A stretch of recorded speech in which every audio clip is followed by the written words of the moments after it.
Les Québécois souhaitent depuis 11 ans qu'on légifère pour interdire les signes religieux pour les personnes en autorité. Nous n'avons pas d'autre alternative que d'invoquer la procédure législative d'exception si on veut faire avancer le Québec. Il est l'unique artisan de ces bâillons. Il invoque l'urgence d'agir. La seule urgence, c'est l'agenda politique de François Legault.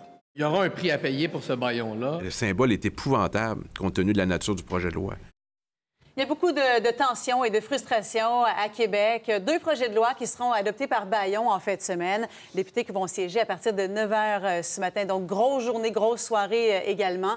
Donc, projet de loi sur l'immigration et sur la laïcité qui seront adoptés sous le bâillon. On a devancé notre table des communications en raison de tout ça parce que les députés vont arriver dans les prochaines minutes. On va suivre les points de presse en direct. Alors, Martine Saint-Victor et Louis Aucoin, bonjour à vous deux. Bonjour. Alors, on va regarder un petit peu le bâillon.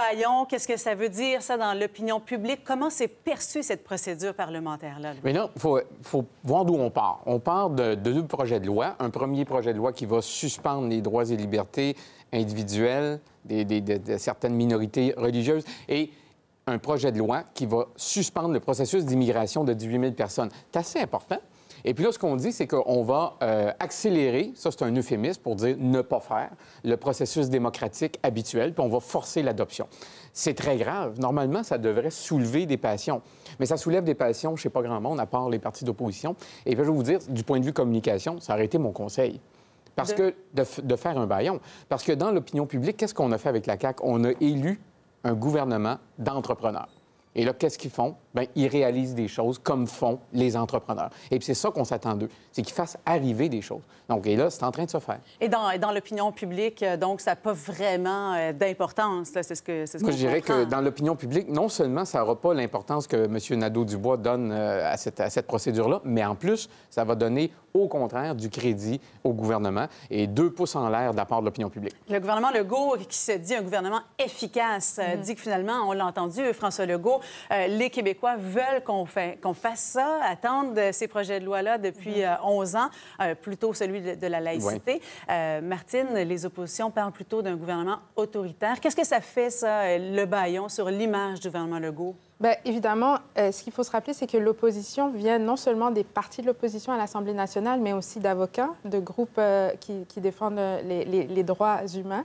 Donc, l'opposition est diversifiée. Maintenant, ce que ça veut dire aussi, c'est que... Et le premier ministre Legault, hier, disait il rend la fierté aux Québécois, cette fierté va revenir, et que ça envoyait un message clair aux gens qui avaient voté pour la CAQ. C'est très différent de son message du soir d'élection où il se disait premier ministre de tous les Québécois. Alors que hier, il a vraiment tracé la ligne, c'est pour les gens qui ont voté pour la CAQ. Et bon, il y a aussi l'analyse peut-être du ministre qui est à la tête de ça, le ministre orchestre, Simon Jolin Barrette.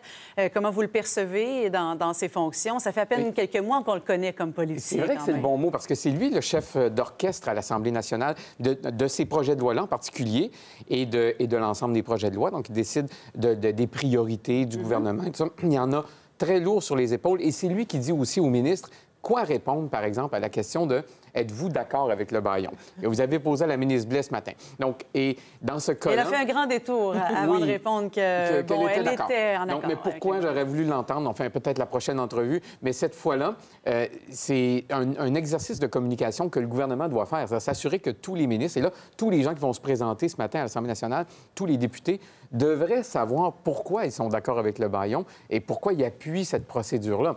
Ça prend d'autres personnes que le ministre Jolin Barrette pour avoir donné cette réponse-là.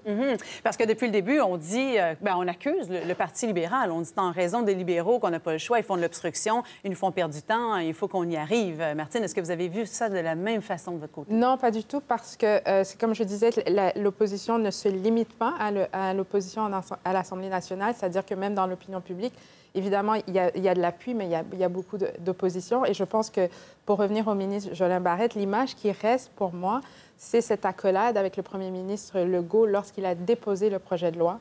C'était mission accomplie pour eux. Et comme je l'avais déjà dit, son ministère a été renommé ministère de l'Immigration, de la Diversité et de l'Inclusion. C'est un leurre total. Parce que depuis le début, il prouve le contraire. Donc, diversité et inclusion, ce sont des mots qui sont très à la mode.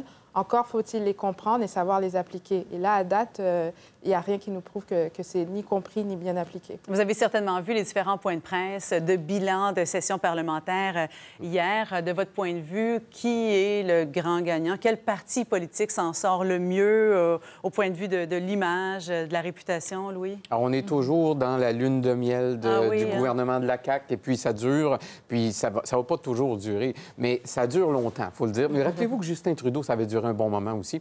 Donc, mais c'est quasiment 18 mois, il me semble, oui, Justin c'est Trudeau. ça. Puis le gouvernement ici, il fait pas trop d'erreurs. Les ministres, le premier ministre disait hier dans ses déclarations, le mot qui me vient à l'idée, à l'esprit, c'est fierté comme bilan. Le comprend. Donc, il n'y a pas eu trop d'erreurs, ça s'est bien fait. Et la population le remarque. On voulait un gouvernement d'entrepreneurs, je le répète, on a un gouvernement d'entrepreneurs et ça, c'est une bonne nouvelle pour les partisans de la CAQ. Et Martine, vous, de votre côté? Oui, c'est la même chose. Effectivement, c'est un premier ministre qui, de son propre dire, se fait arrêter dans la rue pour se faire féliciter. Il y a quand même pire. Oui. Oui, quand même. Bon, on n'a pas de caméra pour savoir si c'est vraiment vrai. Voilà. Ah, n'en doute pas. J'en doute pas. D'accord. Au retour de la pause, on va parler de la tournée canadienne de la célèbre animatrice américaine Oprah Winfrey qui s'en vient au Centre Bell dès demain à Montréal.